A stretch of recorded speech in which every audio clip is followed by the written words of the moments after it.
구원상담 1번째 디모데후서 3장 1절 말씀. 내가 이것을 알라 말세에 고통하는 때가 이르리니. 아멘. 내가 이것을 알라.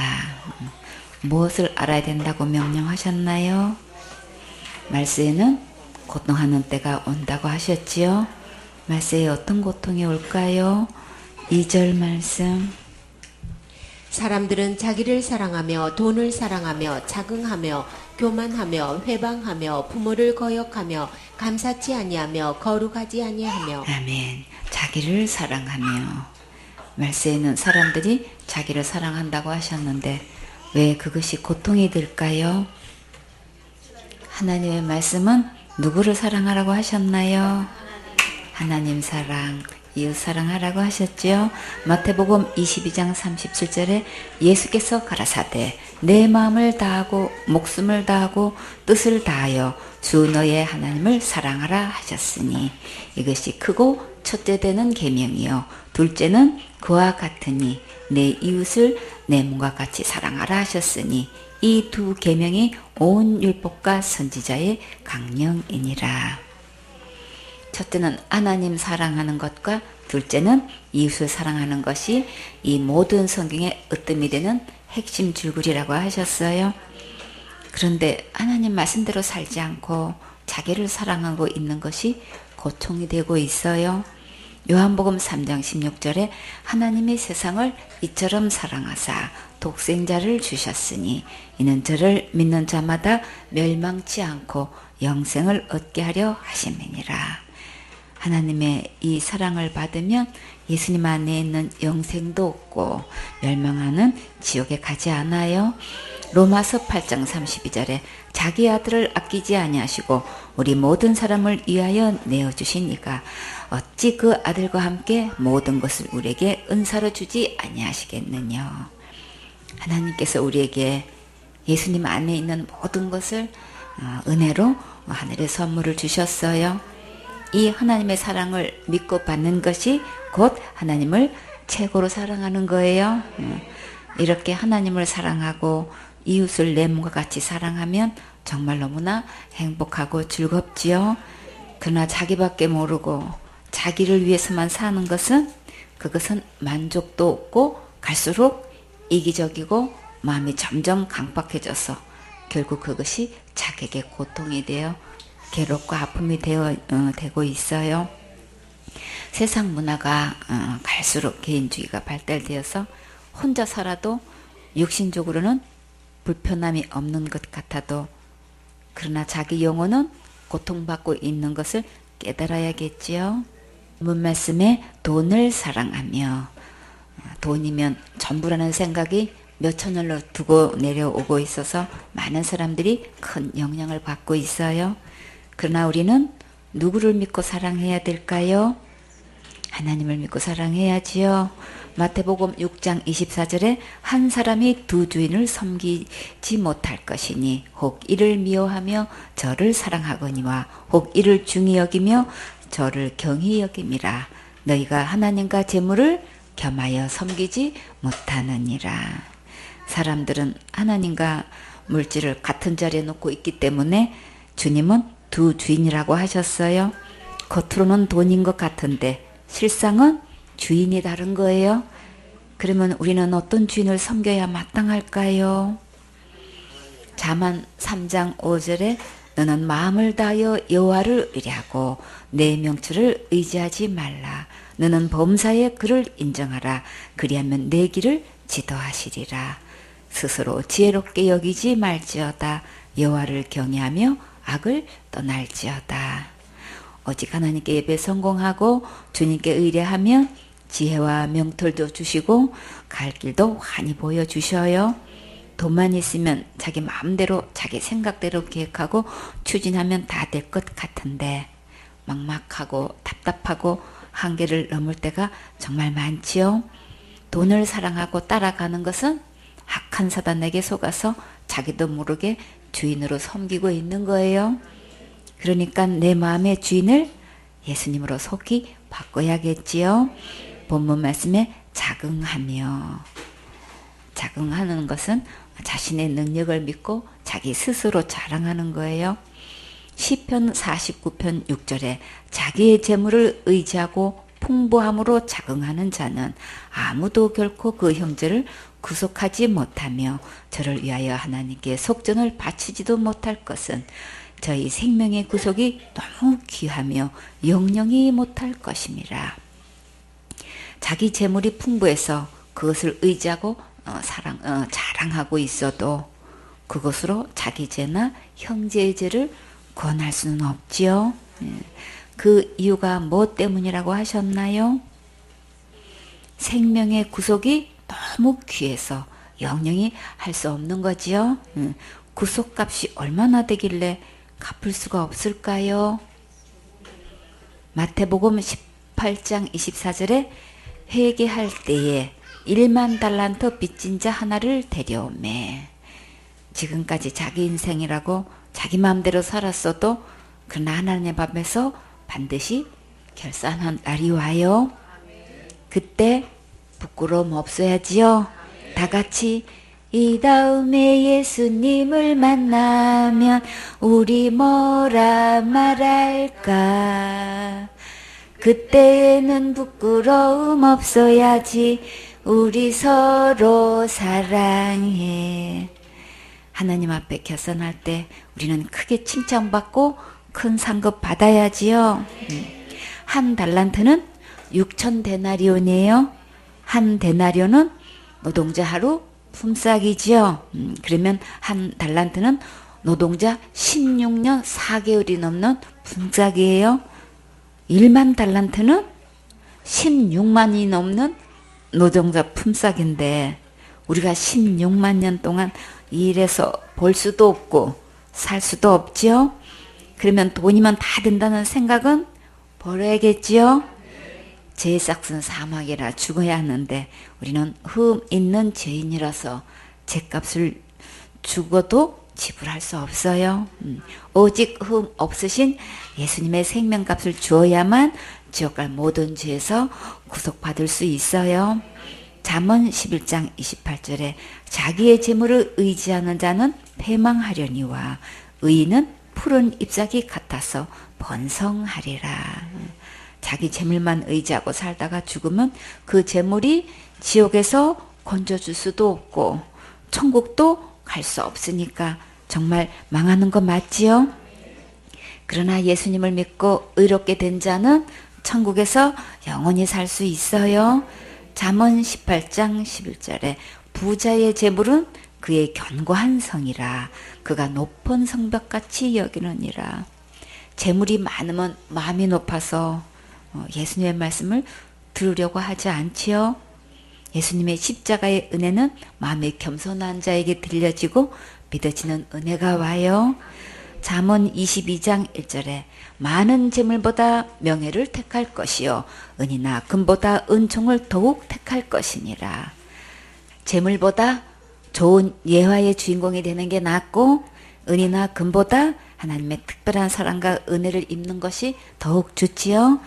잠언 22장 4절에 겸손과 여호와를 경외함의 보응은 재물과 영광과 생명이니라. 겸손하게 예배 성공하면 재물도 주시고 하나님께 영광 돌리는 좋은 예화의 주인공이 되게 해주시고 영원한 생명도 주시고 영혼을 구원할 수 있는 은혜를 입게 해주셔요. 전도서 5장 19절에 어떤 사람에게든지 하나님이 재물과 부요를 주사 능히 누리게 하시며 분복을 받아 수고함으로 즐거워하게 하신 것은 하나님의 선물이라.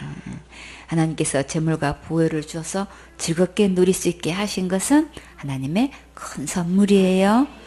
축복을 받았을 때 더 겸손하고 감사하며 예배 성공하고 더 심을 수 있도록 마음관리 잘 하셔야겠지요. 시편 97편 7절에 조각 신상을 섬기며 허무한 것으로 자긍하는 자는 다 수치를 당할 것이라. 너희 신들아 여호와께 경배할지어다. 오직 살아계신 창조주 하나님께 예배드리지 않고 사람의 손으로 만든 조각에 불과한 것에 절하고 섬기며 자긍하는 자는 결국 다 수치를 당하게 돼요. 본문 말씀에 말세는 교만하다고 했어요.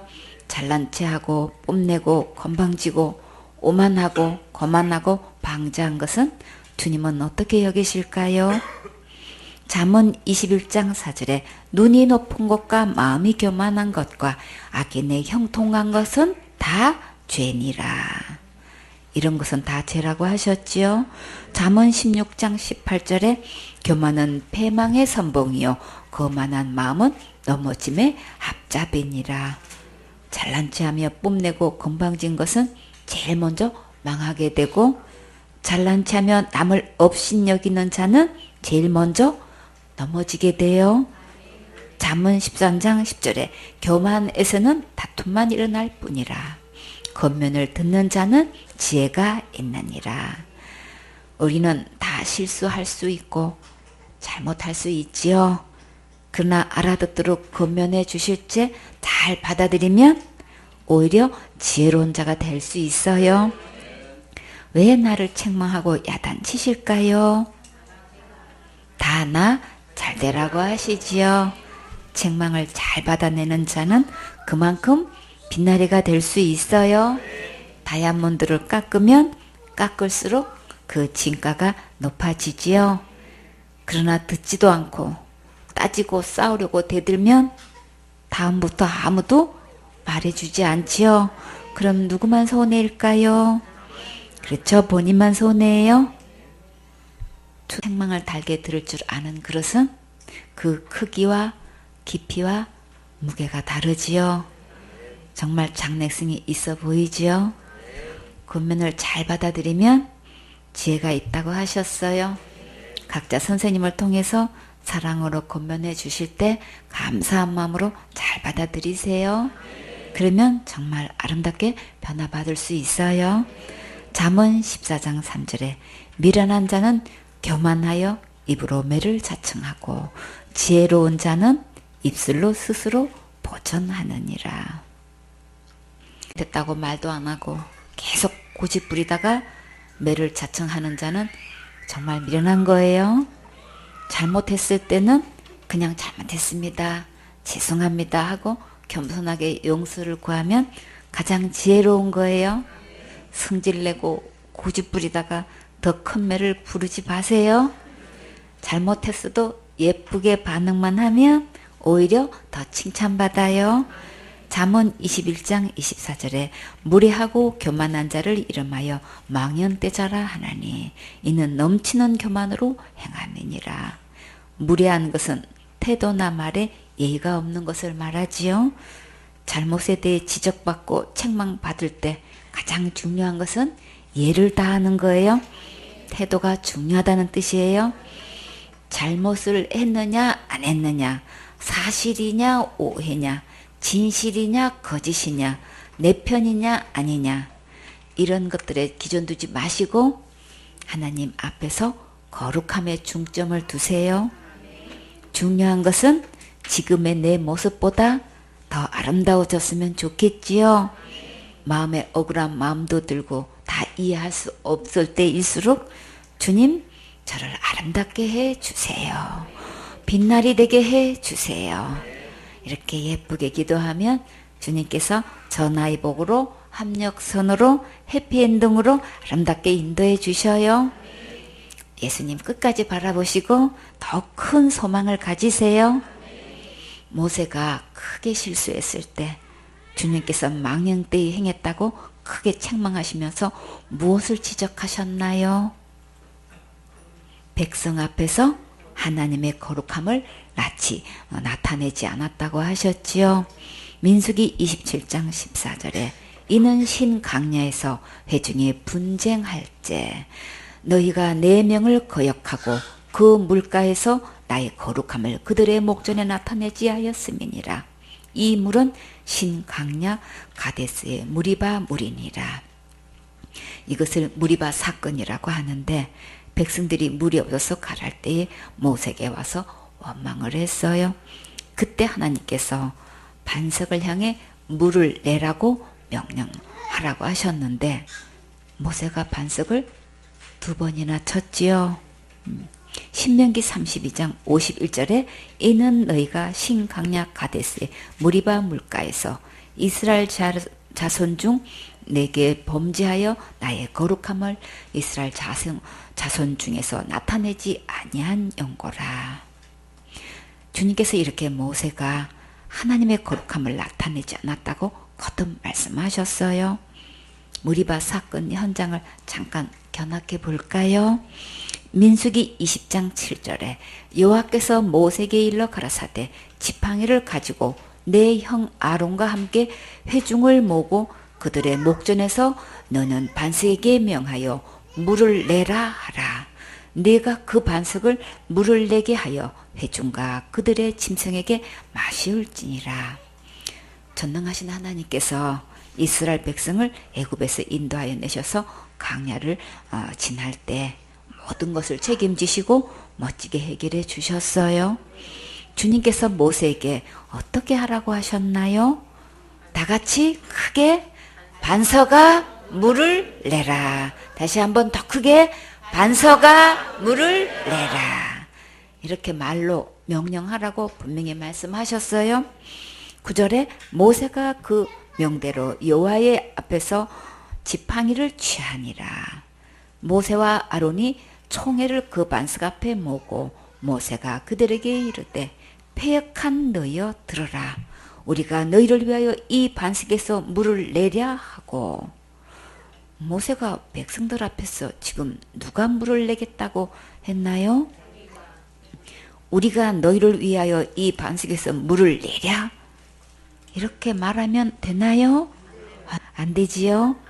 하나님께 언약으로 칭찬받았던 모세가 오늘 몹시 흥분하고 거칠게 말하는 것을 볼 수 있지요.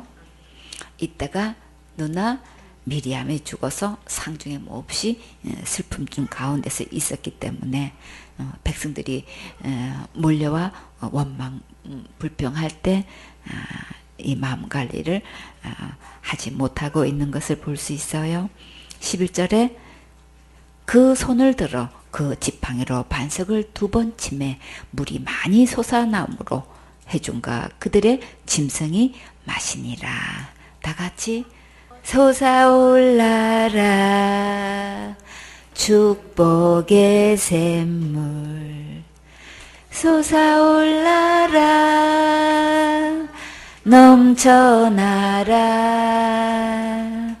솟아올라라 흘러 넘쳐나라 모든 사람을 자유케 하라. 아멘. 반석에서 물이 콸콸콸 솟아났어요. 정말 감사하지요. 그래서 목마른 백성들과 짐승들도 마음껏 마시게 해 주셨어요. 12절에 여호와께서 모세와 아론에게 이르시되 너희가 나를 믿지 아니하고 이스라엘 자손의 목전에 나의 거룩함을 나타내지 아니하므로 너희는 이 총회를 내가 그들에게 준 땅으로 인도하여 드리지 못하리라 하시니라. 이 사건으로 모세와 아론은 약속한 가나안 땅에 들어가지 못했어요. 율법으로 하면 가나안 땅에 들어갈 사람이 아무도 없겠지요. 그래서 우리에게는 예수님의 십자가의 은혜가 절대로 필요해요. 천국은 오직 예수님의 십자가의 은혜를 믿을 때 누구나 들어갈 수 있어서 정말 감사하지요. 13절에 이스라엘 자손이 여호와와 다투었으므로 이를 무리바 무리라 하니라. 여호와께서 그들 중에서 그 거룩함을 나타내셨더라.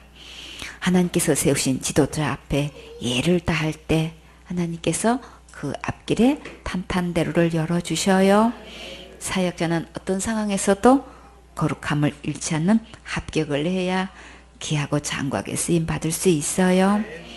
교만하면 패망하지만 겸손하면 주님은 어떤 축복을 주실까요? 시편 147편 6절에 여호와께서 겸손한 자는 붙드시고 악인은 땅에 엎드려 들이시도다. 주님 바라보고 맡기는 것이 겸손이에요. 그러면 주님께서 손잡아 주시고 아기는 주님께서 직접 손 보셔서 땅에 엎드러뜨리셔요. 잠언 11장 2절에 교만이 오면 욕도 오거니와 겸손한 자에게는 지혜가 있느니라. 교만한 자는 반드시 부끄러운 수치를 당하게 되지만 겸손한 자에게는 주님께서 지혜를 주셔요. 잠언 3장 34절에 진실로 그는 거만한 자를 비웃으시며 겸손한 자에게 은혜를 베푸시나니. 주님께서 거만한 자는 비웃으셔도 겸손한 자에게는 지혜도 주시고 은혜도 주셔요. 잠언 22장 4절에 겸손과 여호와를 경외함의 보응은 재물과 영광과 생명이니라. 겸손하고 예배 성공하면 큰 물질도 주시고 좋은 이하의 주인공이 되는 영광도 주시고 영원한 생명도 얻게 해주시고 다른 영혼을 생명을 얻도록 인도해 줄 수 있는 사역자도 되게 해주셔요. 본문 말씀에 회방하며 하나님의 말씀을 듣고 비방하고 비웃고 욕되게 하면 결국 어떻게 될까요? 마가복음 3장 29절에 누구든지 성령을 해방하는 자는 사심을 영원히 얻지 못하고 영원한 죄에 처하느니라 하시니. 진짜 영원히 용서받지 못할 회방은 무엇일까요? 예수님을 믿지 않는 것이 영원한 죄에 처하는 거예요.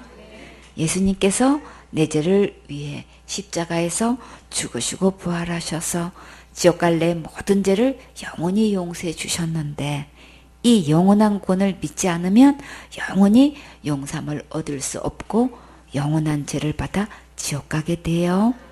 계시록 20장 15절에 누구든지 생명책에 기록되지 못한 자는 불못에 던지우더라. 하늘나라 생명책에 내 이름이 기록되려면 어떻게 해야 되나요?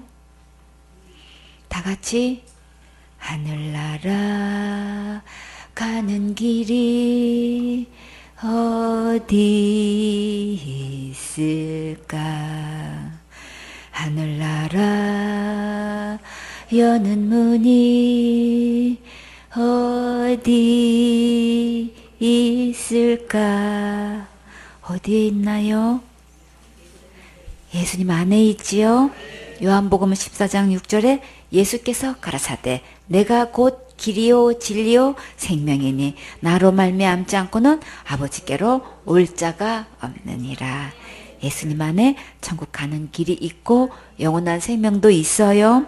요한복음 5장 24절에 내가 진실로 진실로 너희에게 이르노니 내 말을 듣고 또 나 보내신 이를 믿는 자는 영생을 얻었고 심판에 이르지 아니하나니 사망에서 생명으로 옮겼느니라. 아기가 출생해야 출생신고하지요. 예수님의 말씀을 듣고 믿으면 영생도 얻고 내 이름을 생명책에 기록해 주셔요. 예수님을 믿으면 죽어도 심판도 받지 않고 지옥도 가지 않고 당당하게 천국 갈 수 있어요. 그러나 지옥 갈 모든 죄를 영원히 용서해 주신 예수님을 믿지 않으면 그 죄로 지옥 가는 거예요. 요한복음 16장 9절에 죄에 더하라 하면 저희가 나를 믿지 아니하며. 예수님을 믿지 않는 것은 하나님을 해방하는 것이고 모독하는 거예요. 오늘부터 모든 죄를 영원히 용서하셔서 천국 갈 수 있도록 은혜를 주신 진짜 예수님을 믿으세요. 본문 말씀에 부모를 거역하며 부모님께 감사할 줄 모르고 권면이나 책망을 해도 따르지 않고 어긋나고 거스르면 어떻게 될까요? 신명기 27장 16절에 그 부모를 경홀히 여기는 자는 저주를 받을 것이라 할 것이요 모든 백성은 아멘 할지니라. 부모님의 말씀을 가볍게 여기고 소홀히 여기면 재앙을 받게 되는데 이 하나님의 말씀에 아멘 하라고 명령하셨어요. 여러분은 이 말씀에 아멘 하기가 쉬우신가요? 왜 웃으시나요? 우리는 율법으로 보면 마땅히 수없이 저주받고도 남지요. 그러면 어느 정도 저주를 받을까요?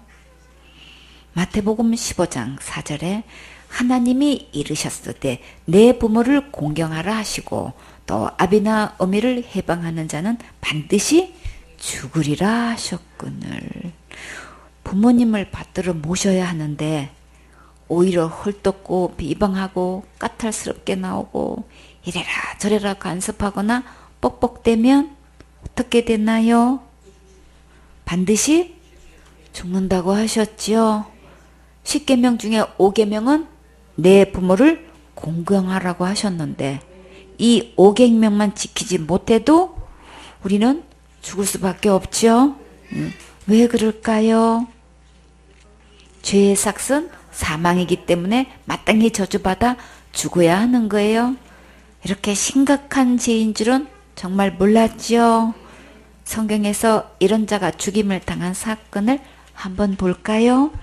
신명기 21장 18절에 사람에게 완악하고 패역한 아들이 있어 그 아비의 말이나 그 어미의 말을 순종치 아니하고 부모가 징책하여도 듣지 아니하거든.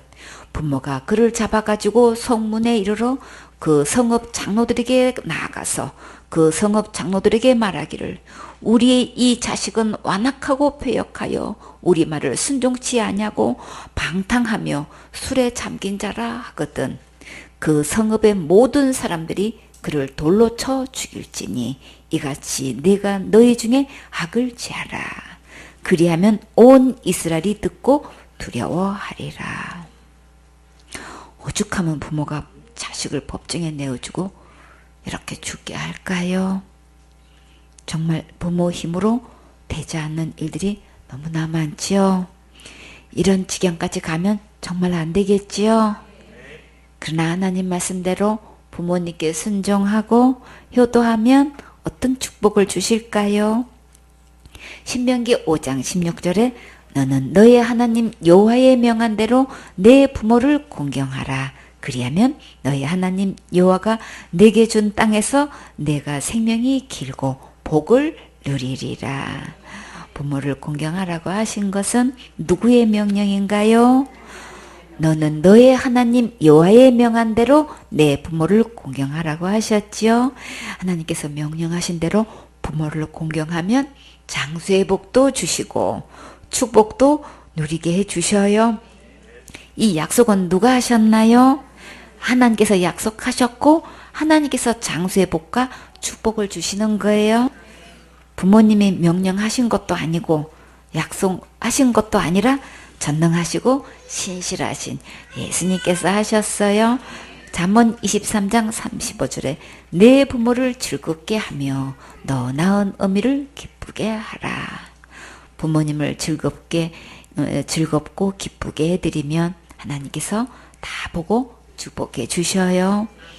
나를 혈통으로 낳은 육신의 어머니가 계시고 믿음으로 낳은 영적 어머니가 계시지요. 마태복음 15장 6절에 그 부모를 공경할 것이 없다 하여 너희 유전으로 하나님의 말씀을 폐하는 도다. 하나님께 드려서 부모님께 드릴 생활비나 용돈을 드리지 않았다면 하나님의 말씀을 폐하는 거예요. 근데 무엇으로 폐했다고 하셨나요? 사람의 유전으로 하나님의 말씀을 폐하는 자들이 너무나 많지요. 하나님을 경배한다면 하나님의 명령대로 최우선순위 해야 되는데 전통이다, 풍습이다, 학술이다, 신학이다 하면서 사람의 계명을 만들어 놓고 그것을 지키고 있어요. 하나님께서는 사람들이 그 유전으로 하나님의 말씀을 오히려 폐하고 있다고 하셨지요. 최종 거지는 하나님 말씀에 두고 하나님 말씀대로 순종해야 하나님을 정말 경외하는 것 맞지요? 골로새서 3장 20절에 자녀들아 모든 일에 부모에게 순종하라. 이는 주 안에서 기쁘게 하는 것이니라. 하나님은 부모님을 통해서 자녀를 위해 권면하시니까 모든 일에 순종하면 곧 하나님을 기쁘시게 하는 거예요. 에베소서 6장 1절에 자녀들아 너희 부모를 주 안에서 순종하라. 이것이 옳으니라. 예수님 믿지 않는 부모님들은 교회 다니지 못하게 하고 11조도 드리지 못하게 하지요. 그런 경우가 있기 때문에 주 안에서 순종하라는 것은 하나님의 말씀을 최우선순위라는 말씀이지요. 부모님께 순종하되 먼저 주 안에서 순종하는 것이 옳은 거예요. 만약 부모님께서 예배드리지 못하게 하면 그때는 하나님의 말씀에 순종해야 마땅한 거지요. 여기서부터 영적 전쟁이 시작되어 믿음이 자라가고 더 견고해 되어가지요. 디모데전서 5장 4절에 만일 어떤 가부에게 자녀나 손자들이 있거든 저희로 먼저 자기 집에서 효를 행하여 부모에게 보답하기를 배우게 하라. 이것이 하나님 앞에 받으실 만한 것이니라. 부모님께 효를 행하도록 보답하기를 배우게 하라고 하셨어요. 생신이나 명절 때나 휴가 가실 때 부모님께 선물도 해드리고 용돈도 드리면 좋겠지요. 어려서부터 이 훈련을 받게 되면 커서도 자연스럽게 할 수 있어요. 이렇게 말씀에 순종하여 각자가 심는 대로 하나님께서 큰 손으로 넘치도록 반드시 축복해 주셔요. 우리가 율법으로 보면 부모에게 한 번만 거역해도 죽을 죄가 되어서 저주를 받게 되고 지옥 가는데 우리의 힘으로는 도저히 다 지킬 수 없는 이 문제를 어떻게 하면 될까요? 그래서 우리는 예수님의 십자가의 은혜가 절대로 필요하지요. 그리고 예배 성공하면 하나님께 순종할 수 있는 새 힘도 주셔요. 본문 말씀에 거역하고, 거역은 윗사람의 뜻이나 지시를 따르지 않고 거스려 어긋나는 것을 말해요. 사무엘상 12장 15절에 너희가 만일 여호와의 목소리를 듣지 아니하고 여호와의 명령을 거역하면 여호와의 손이 너희의 열조를 치신 것 같이 너희를 치실 것이라. 하나님의 말씀대로 순종하면 정말 마음이 즐겁고 행복한데 거역하면 기쁨도 없고 마음이 어둡고 답답하게 되지요. 하나님의 말씀을 듣지 않고 거역하면 하나님의 손으로 치신다고 하셨어요. 여러분은 하나님의 실력을 맛보셨나요? 한번 맛보고 싶으세요? 아니요. 그래서 좋게 말할 때 들어야지요. 하나님의 실력을 한번 맛본 사람은 알아서 기지요. 거역하는 것은 어떤 죄와 같을까요? 사무엘상 15장 23절에 이는 거역한 것은 사술의 죄와 같고 완고한 것은 사신 우상에게 절하는 죄와 같음이라. 왕이 여호와의 말씀을 버렸으므로 여호와께서도 왕을 버려 왕이 되지 못하게 하셨나이다. 사술은 남을 속이는 수단을 말하고 완고한 것은 융통성이 없이 올곧고 고집이 세고 도무지 통하지 않는 자를 말하지요. 이렇게 거역하는 것은 사술의 죄와 같고 거역하는 것은 우상에게 절하는 죄와 같게 보셔요. 이런 상태는 악한 영에 사로잡혀서 하나님의 말씀을 듣지도 않고 순종하지 않게 돼요. 하나님의 말씀이 선포되면 내 생각과 내 마음을 내려놓고 아멘으로 받으세요.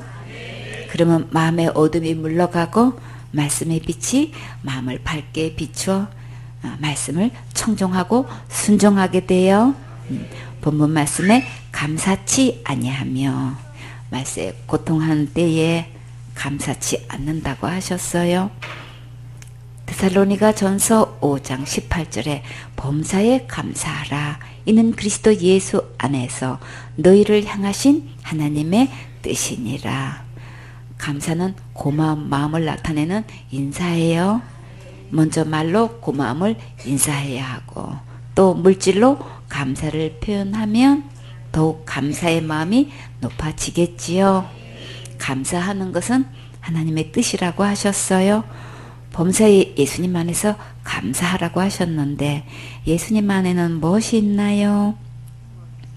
죄사함이 있고 의로움이 있고 거룩함도 있고 구원이 있어요.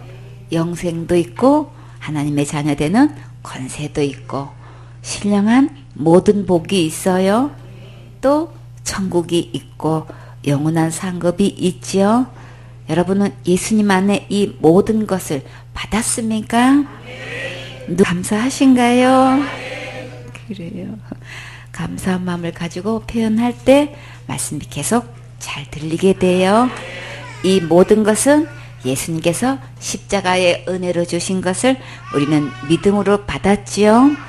골로새서 3장 15절에 그리스도의 평강이 너희 마음을 주장하게 하라. 평강을 위하여 너희가 한 몸으로 부르심을 받았나니 또한 너희는 감사하는 자가 되라. 내 마음에 감사가 있으면 예수님의 평강이 넘치게 돼요. 예수님께서 우리에게 평강을 주시려고 부르셨다고 하셨지요. 항상 내 마음에 이 평강이 강하게 주장하도록 주님은 은혜를 구하고 행복하고 즐거운 삶을 누리세요. 골로새서 3장 16절에 그리스도의 말씀이 너희 속에 풍성히 거하여 모든 지혜로 피차 가르치며 권면하고 시와 찬미와 신령한 노래를 부르며 마음의 감사함으로 하나님을 찬양하고 예수님의 말씀이 내 마음에 풍성히 거하면 내 마음에 감사와 찬양이 저절로 나오지요. 말씀에 은혜 받고 나면 얼굴이 환하게 빛나고 장밋빛 미소가 가득하지요. 17절에 또 무엇을 하든지 말에나 이래나 다 주 예수의 이름으로 하고 그를 힘입어 하나님 아버지께 감사하라. 주님의 은혜를 힘입고 무엇이든지 할 때 감사하며 할 수 있어요. 주님께서 멋지게 일해 주셨어요. 주님께서 아름답게 인도해 주셨어요. 주님께서 선하게 합력선 전화위복 해피엔딩으로 역사해 주셨어요. 이렇게 간증하게 해주셔요. 그러니까 어떤 어려운 환경과 형편을 만나도 낙심하지 말고 오직 주님 바라보세요. 주님께 모든 사정을 아뢰고 맡기고 내려놓고 예배 성공하세요. 그렇게 주님께 뱃사하면 내 무거운 모든 짐을 대신 져 주시고 멋지게 해결해 주셔요. 히브리서 12장 2절에 믿음의 주요 또 온전케 하시는 이인 예수를 바라보자. 주님께서 다 나 잘되라고 이런 사건들을 통해서 훈련해 주시니까 감사하세요. 주님께서 더 큰 그릇 되게 하시려고 믿음을 연단하시니까 감사하세요. 주님께서 나를 깨끗한 그릇으로 귀하고 장구하게 쓰시려고 지적해서 책망해 주시니까 감사하세요. 이렇게 감사로 오뚜기처럼 오뚝 서서 멋지게 승리하세요. 골로새서 4장 2절에 기도를 항상 힘쓰고 기도에 감사함으로 깨어 있으라. 감사하면 기도에 항상 힘쓸 수 있고 영적으로도 밝게 깨어 있게 돼요. 하나님의 말씀에 믿음과 확신을 가지고 항상 기도에 힘쓰세요. 기도의 응답이 이루어졌을 때는 어떻게 해야 할까요? 감사 예물 드리면 정말 더 좋겠지요. 다 같이 잊지 말고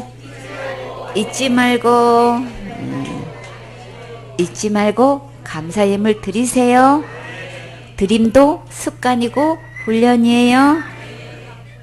본문 말씀에 거룩하지 아니하며 말세에 거룩하지 않아서 고통한다는 말씀이에요. 사람들이 하나님은 거룩하신 분이라는 것은 알지요. 그러나 거룩하신 하나님께서 지옥 갈 내 모든 죄를 거룩하게 해 놓으신 것은 전혀 모르고 있지요. 거룩은 죄가 하나도 없는 것을 말해요. 그러면 우리가 어떻게 죄가 하나도 없이 거룩하게 될 수 있을까요? 베드로전서 3장 15절에 너희 마음에 그리스도를 주로 삼아 거룩하게 하고 너희 속에 있는 소망에 관한 이유를 묻는 자에게는 대답할 것을 항상 예비하되 온유와 두려움으로 하고. 예수님을 주로 삼으면 거룩하게 된다고 하셨지요. 내가 무엇을 해서 거룩하게 되는 게 아니라 주인을 바꾸면 거룩하게 되는 거예요. 내가 지은 죄를 낱낱이 회개해서 거룩하게 되는 게 아니고 충성봉사 헌신해서 거룩한 경지에 이르는 것이 아니라 신학을 나오고 목사 직분을 받았다고 거룩하게 되는 것이 아니고 오직 예수님 안에 있으면 거룩하게 되는 거예요. 단지가 있어요. 단지에 꿀을 담았어요. 그러면 그 단지는 무슨 단지가 됐나요? 꿀단지 박수 한번 쳐주세요. 단지가 있어요. 단지 속에 보물을 담았어요. 그러면 무슨 단지가 됐나요? 보물단지요. 단지는 그대로인데 단지 안에 무엇을 담느냐에 따라 이렇게 단지 이름이 달라지지요. 그런 것처럼 나는 그대로인데 마음의 주인이 누구냐에 따라 이름이 달라지는 거예요.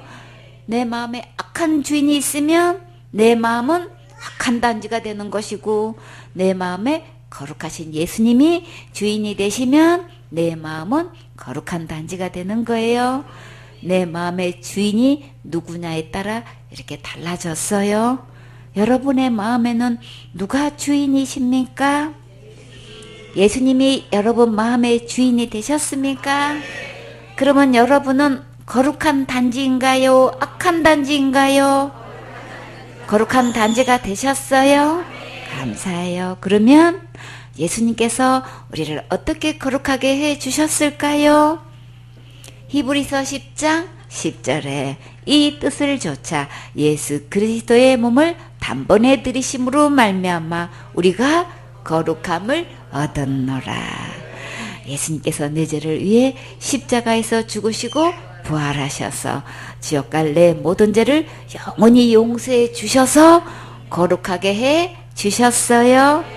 죄를 영원히 용서하신 것은 예수님만큼 하나님만큼 깨끗하고 의롭고 거룩하게 하신 거예요.